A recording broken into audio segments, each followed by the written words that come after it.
Assalamualaikum warahmatullahi wabarakatuh.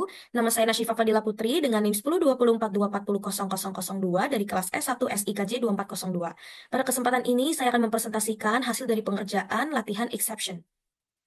Selanjutnya masuk kepada definisi. Apa itu exception? Exception adalah kondisi kesalahan atau error yang terjadi pada saat program dijalankan. Exception handling merupakan mekanisme yang digunakan untuk menangani kesalahan agar program tetap dapat berjalan dengan baik atau memberikan pesan kesalahan kepada pengguna. Berikut merupakan soal latihan yang telah diberikan. Masuk kepada kelas utama, yaitu public class gabungan exception, yang dimana public class ini atau kelas ini merupakan kelas utama tempat semua fungsi akan dijalankan. Pertama, ada pembagian dua angka, tangani pembagian 0, public static void bagi integer A, integer B, yang dimana fungsi ini bisa diakses dari mana saja, dari kelas apa aja, karena bersifat public, lalu dia hanya bisa mencetak hasil, dan di sini, bagi merupakan nama fungsi, sedangkan integer merupakan parameter yang digunakan sebagai parameter bilangan bulat A dan B. Di sini terdapat try, yang dimana dia menandai blok ini akan dijalankan dan akan menemukan error atau tidak. Lalu, ada integer hasil A bagi B, yang dimana dia akan menghitung pembagian dari A dan B. Jika B-nya sama dengan 0, dia akan melempar error ke arithmetic exception, karena pembagian dengan 0 ini tidak diperbolehkan. Nah, jika A dibagi dengan nilai selain 0 atau angka selain 0, maka dia akan mencetak hasil pembagian sama dengan titik-titik-titik. Nah, tapi jika dia dibagi dengan 0, dia akan pergi ke catch, karena catch ini dia menangkap error. Nah, dia akan mencetak pesan error tidak boleh membagi dengan 0. Nomor 2, membuka file. Public static void buka file string nama file kurang lebih sama seperti sebelumnya. Di sini juga dia bisa diakses dari kelas mana saja. Buka file merupakan nama fungsi, sedangkan di sini parameternya merupakan string. Terus di sini ada try, yang dimana dia juga sama, akan menandakan kode ini akan dicari apakah error atau enggak. Lalu, di sini ada file sama dengan new file, nama file, yang dimana dia akan membuat objek file dari nama file yang diberikan. Lalu ada scanner sama dengan new scanner file, yang digunakan untuk membaca isi file baris demi baris. Lalu dia akan mencetak isi file jika file telah ditemukan.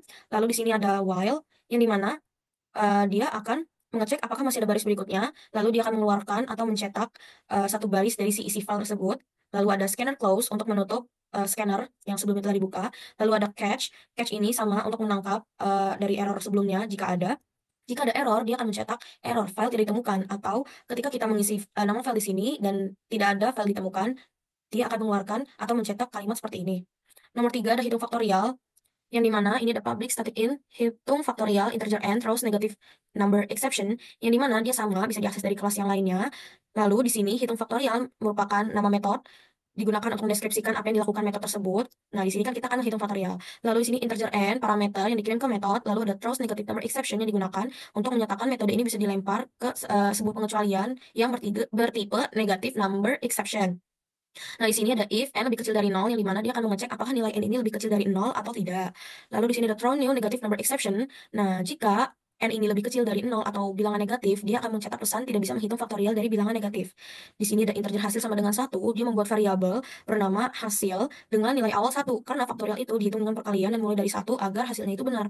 Lalu di sini ada for in i sama dengan 1 dan sebagainya. Dia merupakan perulangan dari i sama dengan 1 hingga 1 sama dengan n dan digunakan untuk menghitung si faktorial n. Lalu di sini ada hasil perkalian i, yang dimana ini akan mengalihkan nilai hasil dengan i setiap kali perulangan ini berjalan. Return hasil merupakan hasil akhir dari hasil yang dikembalikan ke pemanggil si metode.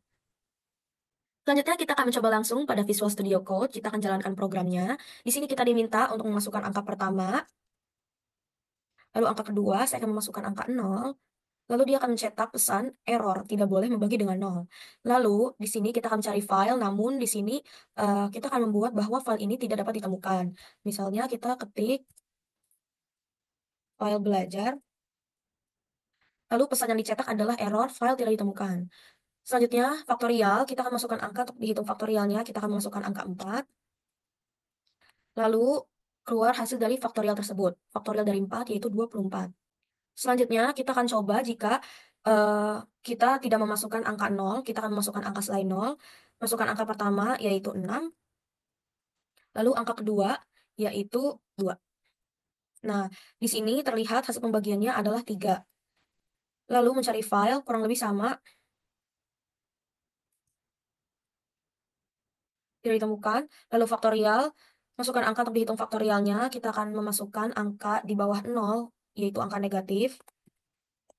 Pesan yang keluar adalah error, tidak bisa menghitung faktorial dari bilangan negatif. Sekian penjelasan atau presentasi dari pengerjaan tugas exception. Kurang lebihnya mohon maaf. Wassalamualaikum warahmatullahi wabarakatuh. Terima kasih.